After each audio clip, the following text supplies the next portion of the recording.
Assalamualaikum warahmatullahi wabarakatuh. Bismillahirrahmanirrahim.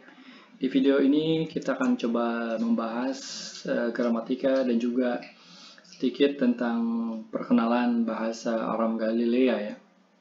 Jadi bahasa Aram Galilea ini merupakan termasuk cabang bahasa Aram Barat bersama dengan bahasa Christian Palestine Aramaic, Jewish Palestine Aramaic, kemudian juga bahasa Samaria dan Galilea. Sementara bahasa Aram Timur yang sudah kita pernah bahas di beberapa video yang lalu, itu mencakup bahasa Suryani, bahasa Manda, dan bahasa Aram Babylon. Bahasa Aram Galilea ini disebut juga dengan kata Suriston ya. Baik, di sini ada informasi dari kitab Perjanjian Baru, Matius 2673. Di sini tertulis Men Bathar Qalil dan Krev Hanon Dekaimin Wamreh Lekefa. Men Bathar Hanon itu artinya Men Bathar Qalil itu artinya tidak lama kemudian. Nah, ini Men Bathar Qalil. Ini frasa ini artinya tidak lama kemudian. Den Kareb Hanon Dekaimin Wamreh Lekefa. Dan mendekatlah mereka, orang-orang yang di sekitar situ, Dekaimin Wamreh Lekefa, dan salah seorang di antara mereka itu berkata kepada Kefa atau Peter ya. Nah, jadi latar informasi ini konon Kefa atau Peter menyangkal bahwa Peter ini termasuk kenal sama Yesus gitu ya, kenal sama Isa alaihissalam. Kemudian ditanyakan sama orang-orang Yahudi ini, ia berkata, Syari raita at menhon, sungguh engkau juga bagian dari menhon ya, dari mereka, yaitu dari murid-murid Isa alaihissalam. At af mamlach ger mauda lah. Nah, ini juga karena katanya mamlach itu artinya dialek kamu, aksen kamu itu ger mauda lah, itu menunjukkan siapa Anda sebenarnya gitu ya. Jadi dari sini kita bisa tahu bahwasanya bahasanya Isa dan murid-murid itu berbeda dengan bahasa orang-orang Judea. Di sini juga disebutkan dalam Talmud Bavli, kalau saya tidak salah, ada anekdot ya yang mencemooh bahasa orang-orang Galilea ini atau bahasanya Isa alaihissalam. Mereka mengatakan mereka ini orang-orang Galil ini tidak bisa membedakan mana vokal, mana konsonan, atau mereka sebut dengan bahasa rendahan. Nah, jadi bahkan Isa ini dikatakan tidak boleh berdoa di Baitul Maqdis gitu ya, karena bahasanya ini berbeda dengan kebanyakan orang-orang Yahudi. Kemudian ketika terjadi penghancuran Baitul Maqdis atau ya rumah ibadah orang-orang Yahudi ini, beberapa rabi itu mereka hijrah atau berpindah mengungsi ke daerah Galilea. Nah, berkat dalam tanda petik ke penghancuran ini, maka bahasa Galilea pun berkembang sehingga ditulislah kitab Bereshit Raba itu dalam bahasa Aram Galilea ini. Nah, ini dalil pertama bahwasanya bahasa Isa itu berbeda dengan bahasa mayoritas atau bahasa orang-orang Yahudi ketika itu. Nah, kemudian berikutnya juga ada informasi dari kitab Matius. Ini saya bawakan dalam bahasa Yunaninya, tapi ini merupakan parafrase dari bahasa Aram ya. Ini Matius 27:46. Eli Eli lema sabachthani, katanya. Tuhanku atau Tuhan, mengapa engkau tinggalkan aku? Ini saya kira sudah masyhur ya kalimat ini. Dan kita bandingkan dulu dengan bahasa Syriak atau bahasa Suryani atau Edison Aramaik. Nah, ketika kalimat ini kita translate ke dalam bahasa Suryani, maka menjadi seperti ini.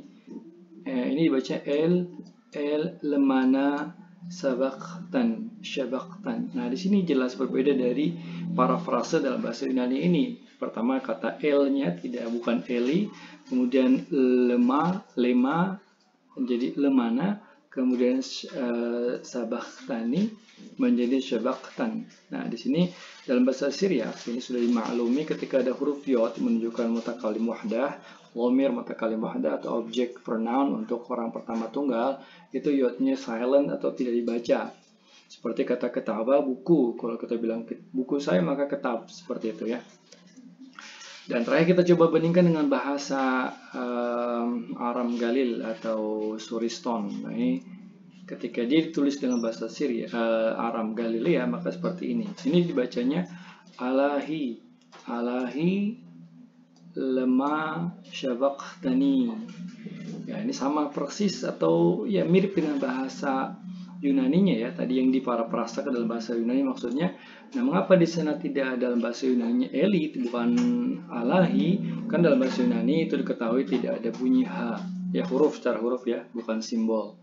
Nah, jadi kemungkinan besar bahasa Yunani tadi memparafrase dari bahasa Aram Galilea, dan juga bisa disimpulkan kemungkinan besar bahasa yang digunakan atau dituturkan oleh Isa dan juga murid-muridnya adalah bahasa Aram Galilea, bukan bahasa Suryani yang mungkin selama ini dianggap demikian. Baik, berikutnya kita masuk ke pronomia subjek, ini gramatika ya, supaya kita mengenal sedikit tentang gramatika bahasa Galilea ini seperti apa. Ini kita mulai dari yang paling simpel ya, dari dhamir, yaitu di sini subjek khususnya. Ini harusnya ada huruf alaf di sini ya. Ini baca who, kemudian juga ini he, dia. Kemudian berikutnya ini ada dibacanya inon ya, inon mereka. Kemudian ini inen atau inin ya, ini mereka perempuan. Kemudian at ini untuk kamu laki-laki atau perempuan. Kemudian ini atun kalian laki-laki atau perempuan, dan ini ana saya. Kemudian terakhir ini anan itu kami. Nah, kita lihat contoh penggunaan dalam kalimat. Yang pertama digunakan sebagai mubtada ya. Ana teman, aku di sana. Ana teman, aku di sana. Nah, ini juga membedakan dari bahasa Syriak, di mana bahasa Syriak itu membutuhkan kopula untuk membuat subjek, predikat atau mubtada khobar. Sehingga kalau kita terjemahkan dalam bahasa Syriak yang menjadi tamanna atau ena tamanna. Nah, dalam bahasa Aram Galil ini tidak butuh kopula, cukup ana taman, aku di sana. Kalimat kedua yaitu katebna sifra, katebat sifra, engkau menulis buku itu. Nah, di sini ada kata at sebagai kopula. Jadi kopula dalam bahasa Aram Galil ini hanya digunakan untuk partisip aktif ya, partisip aktif atau isim fa'il dalam bahasa Arab nih, katebat sifra. Kalau kita ganti subjeknya menjadi ana, maka katebna sifra, seperti itu. Kemudian kalimatnya agak panjang, kita coba bacakan. Leitat yada dana, leitat yada dana, hu ini bodekeihon de libaya. Nah, kita artikan leitat ini juga contohnya. Leitat itu light itu seperti light ya, laisa dalam bahasa Arab. Itu bisa digabungkan dengan kopulaat atau saya, ana jadi na. Leitna seperti ya. Leitat yada, kamu tidak tahu. Dana, de ini sebagai konjungsi ya. Dana bahwasanya aku, itu hu adalah dia. Bodekeihon itu pencari. Nah, ini ada dhamir yang mengacu kepada kata benda yang di depannya. Dalibaya itu para pencari hati ya.